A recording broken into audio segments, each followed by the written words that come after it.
Hey everyone, welcome back to the channel. Imagine discovering a hidden doorway that leads to an endless world beyond reality. A place where the laws of physics don't exist. Time loses all meaning, and every turn could lead you deeper into a nightmare you can never escape. That's exactly the terrifying premise behind Kane Parsons' Backrooms, the psychological horror phenomenon that has exploded into one of the biggest horror hits of the year. Originally inspired by the viral internet creepypasta and Parsons' massively popular web series, Backrooms takes viewers into a surreal labyrinth of liminal spaces, analog horror, and mind-bending mysteries. The film follows furniture store owner Clark as he becomes obsessed with a strange dimension that exists just outside our reality, uncovering secrets that challenge everything he knows about the world and himself. But while Backrooms delivers plenty of scares and unforgettable imagery, it's also a movie filled with unanswered questions, hidden details, and confusing moments that have left audiences debating what really happened. From the true nature of the Backrooms to the meaning behind its bizarre creatures, shifting perspectives, and ambiguous ending, there's a lot to unpack. In this video, we're breaking down the most confusing moments in Backrooms, explaining the hidden clues you may have missed, and exploring what the film's ending could mean for the future of this terrifying universe. Let's dive into the nightmare and uncover the secrets hiding within the Backrooms. Who is the guy in the cold open, throwing audiences straight into the deep end without any real context? Backrooms opens with a found footage sequence showing someone desperately navigating the endless maze of the Backrooms. The VHS recording is labeled Async, Kalvnas Virek 446, Enini, in Warn, and dated June 19, 1990. The person behind the camera is breathing heavily as he runs through the unsettling liminal space, clearly trying to escape something pursuing him from off-screen. The cameraman eventually reaches a room filled with equipment and attempts to barricade a doorway before grabbing a radio microphone and calling for help. He identifies himself as Naren and explains that he has become separated from his group. Terrified and disoriented, he admits that he has never been out this far before, suggesting that even experienced explorers have limits when venturing through the Backrooms. Through Naren's eyes, viewers get their first real glimpse of the bizarre rules governing this strange dimension. We see impossible phenomena such as a seagull flying directly into the floor before taking off again, signs displaying backward text, and endless yellow hallways filled with strangely rendered furniture. The environment feels familiar and alien at the same time, reinforcing the dreamlike horror that defines the Backrooms. Eventually, the mysterious creature hunting Naren catches up with him. His screams echo through the halls as he drops the camera, abruptly ending the footage. The scene then cuts to a television monitor, where four blurry figures in white lab coats are seen watching the tape. Their identities remain a mystery for much of the film. Later, the movie reveals that Async is a former MRI company that has devoted itself to studying the Backrooms. This strongly implies that Naren was part of one of Async's exploration teams. 10 days after the events shown in the tape, Async personnel observe Clark entering the Backrooms and eventually discovering Naren's blue backpack. By this point, Async already has an established presence within the dimension, suggesting that the organization witnessed Naren's disappearance and chose to continue its research rather than launch a rescue mission, highlighting just how far they are willing to go in pursuit of knowledge about the Backrooms. Why does Kat see a window when Clark doesn't? It doesn't take long after Clark convinces his young employee Kat, Lukita Maxwell, and her cameraman boyfriend Bobby Finn Bennett to enter the Backrooms that they encounter the space's more dangerous properties, leading to Bobby's almost immediate death after he is lowered into the laundry room. After nearly escaping, Bobby is yanked down by his rope, leaving a trail of blood as Kat runs off after him.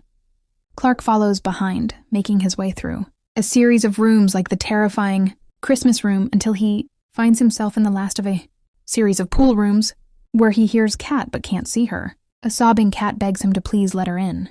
"I'm on the other side of the glass," she cries, pleading, "How can you not see me?" In this space, Kat and Clark experience the Backrooms in completely different ways. But why is that? This scene establishes a frightening truth about the Backrooms, also known as the complex to Backrooms fans. Like the eponymous house in the surrealist psychological horror novel, House of Leaves, Backroom space is governed by subjective experience and thus mutable, which explains how Clark and Async create maps of the complex while Clark's therapist Mary, Renate Reinsve, perceives its layout differently. As Kane Parsons told James Wan in the A24 podcast, the backrooms aren't inherently good or evil. It's a maze-like world that doesn't have an inherent point to it, the director explained. It's a natural phenomenon. There's no morality or judgment here. It's just a place you can get stuck in that generates wonky reality from your mind. It makes sense then that Kat, who selflessly leaped after Bobby while Clark looked for a more self-preservationist route, would perceive a window, whereas Clark only perceives a wall. Who picks up the camera after Clark puts it down? As Clark enters that last pool room and tries to figure out where Kat is, he sets the camera down on a patio table just inside the door. Thus ends a long stream of POV mirroring the found footage that began the film with an atmospheric shot of Clark gesturing in the distance as he faces the wall Kat is purportedly on the other side of. Although Clark can't see her, the window she sees him through is every bit as real as that wall thanks to Backrooms logic, which means she can see everything Clark is doing and experiencing. As Clark places his hands against the wall, a dark, blurry shadow edges into the corner of the frame.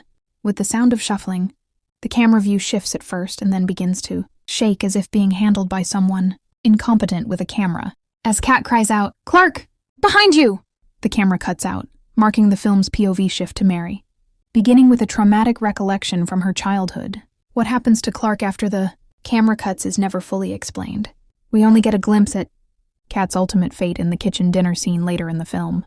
Although we never learn who picked up the camera, it's established that this moment marks the end of any potential redemption arc for Clark, who comes to realize how much he loves stewing in his own narcissism in the immersive world created by his own gaslighting of everyone around him. Whatever picked up the camera was undoubtedly a product of Clark's maladjusted personality, likely Pirate Clark, the distorted life form reflecting his most toxic tendencies. Did Mary's scary memory really happen? Backrooms does a good job of presenting memory as the source of unreliable narration from everyone. Through Clark's therapeutic role-playing sessions, we see a man who ruminates on his last fight with his ex-wife, editing his recollection as he revisits it. She's not even present in the room, and Clark still insists on litigating their marriage. And although he recounts breaking a glass as if it was an accident, there's a heavy implication that Clark is downplaying his aggressive behavior. The recollections of Clark's therapist, Mary, are similarly subjective. Whereas Clark recreates his version of reality with his words, Mary holds her cards closer to the chest, silently revisiting a relationship from her past inwardly as she ruminates on her own childhood trauma. Like Clark, Mary is caught in a mental loop, ironic given that this is the subject of her failed self-help book. And like Clark, Mary remembers things by the way they felt, making it very difficult to decipher what actually happened. In the first of Mary's memories, we see her as a child placing handprints in cement with her mother nearby. But Mary's later recollections are much more frightening, depicting a mentally ill mother who physically shut them inside a filthy house before she was institutionalized. Mary recalls her mother's distorted voice, warning her against going outside moments before the barricaded front door gets knocked down by what appears to be a bulldozer. How much of this actually happened is unclear, as like Clark, Mary's mind is revisiting the feeling, associated with a specific trauma rather than a traditional memory. Why does Mary enter the back rooms? By the time Mary shows up at Clark's store, it's unclear how much time has passed or what has been going on since we last saw Clark. It's pretty clear that he's gone off the deep end by the voicemail he leaves her, a hoarse, manic-sounding message referencing Mary's own window to the mind theory. "I opened the window," Clark half whispers, declaring, "I won't be coming back," as she descends to the lower level of the furniture store. Mary sees a mess that we understand means Clark has been exploring and potentially experimenting with the place. The power in the room is going haywire. There's a whiteboard map that builds on the one Clark already showed Mary. There are wind chimes hanging all over the place, and there's a ton of furniture that Clark has clearly pilfered from the back rooms. But even after watching a fly buzz through the door, Mary barely hesitates before pushing her hand through Clark's backroom's entrance. Why doesn't she hesitate more? And why did she go to the furniture store to visit Clark in the first place? As Clark's therapist, Mary should be maintaining a professional distance. But instead, she somehow ends up creeping around a liminal space filled with his psychological problems, What compels Mary to personally check on Clark is unclear. It's possible that something inside her believes him, though. As the child of someone who was involuntarily detained on mental health grounds, it's more probable that she feels responsible due to her past with her mother. Why does Clark hold a dinner party? When our main POV character shifts from Clark to Mary and we temporarily lose track of Clark, we're left with concern for him, especially when the camera suddenly cuts out as he is warned of something standing behind him. That makes it all the more jarring when the next time we see him, Clark knocks her out with a chokehold and she wakes up strapped to a chair. As the film's first major POV character, someone who is clearly down on his luck, after a painful divorce that cost him his home, and a man who seems to be working on his issues in therapy, Clark presents as a sympathetic figure at first. Cracks start to show when he loses his temper first in therapy and later with his employees, or when he sits outside his old home presumably stalking his ex-wife. When Clark discovers the surreally mimetic world of the Backrooms, he loves all of it. In the world outside, he exists as a failed architect. Inside the complex, Clark finds he can literally create reality with his mind, a dream come true for an architect. Of course, the reality he creates is warped. But it doesn't matter to Clark. Here, the only person he has to answer to is himself, and there's no one to be accountable to when his failures harm others. Clark's dinner table represents a place where he is always right and others defer to him.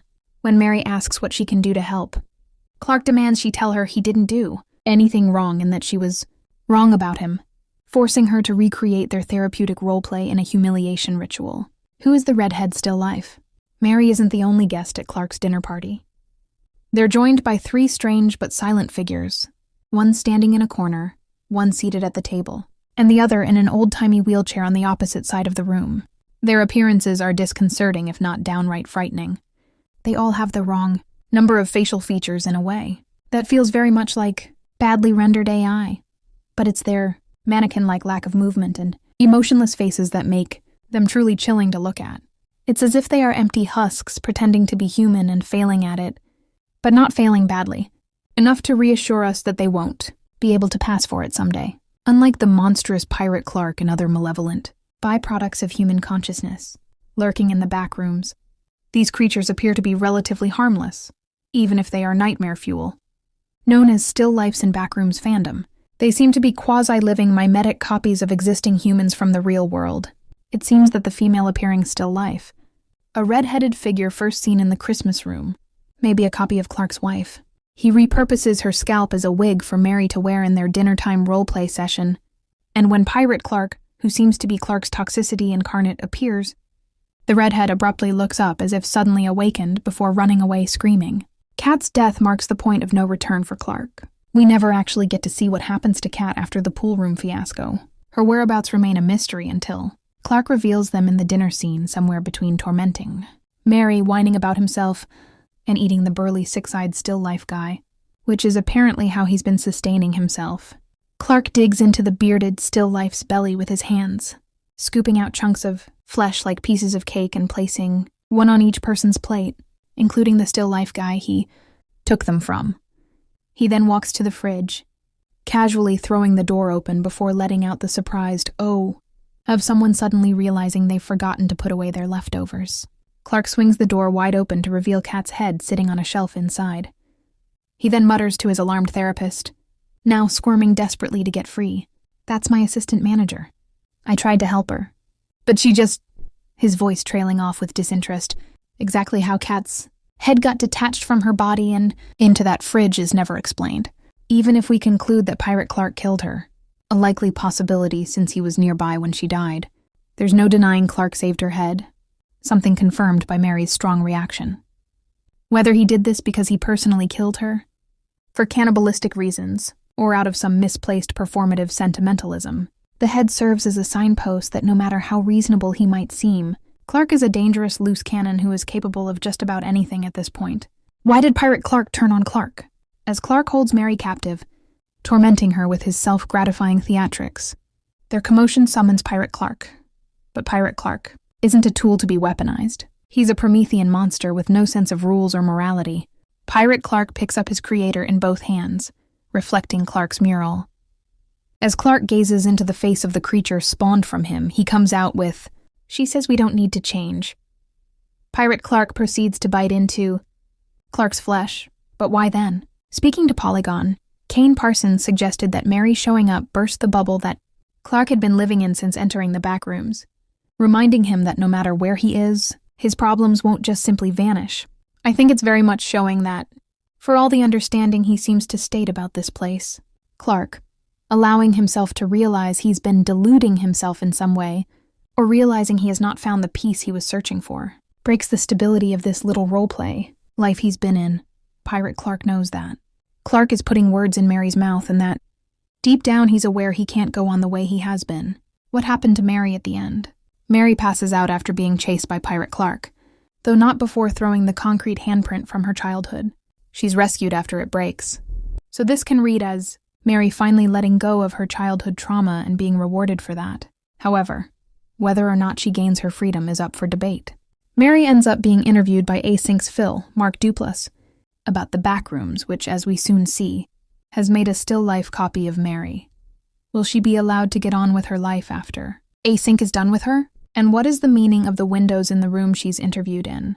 There are already plenty of theories, but the truth is that it's all about how you personally interpret it.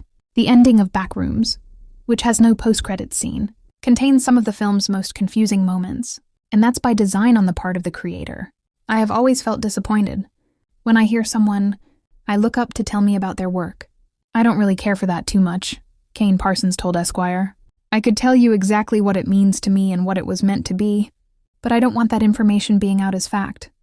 For longtime Backrooms fans, much of the fun comes from combing through the content and then debating various theories online. One thing most fans agree on when it comes to the film's ending is that Parsons did an excellent job of subverting viewer expectations. And that's our breakdown of one of the most mysterious moments in Backrooms.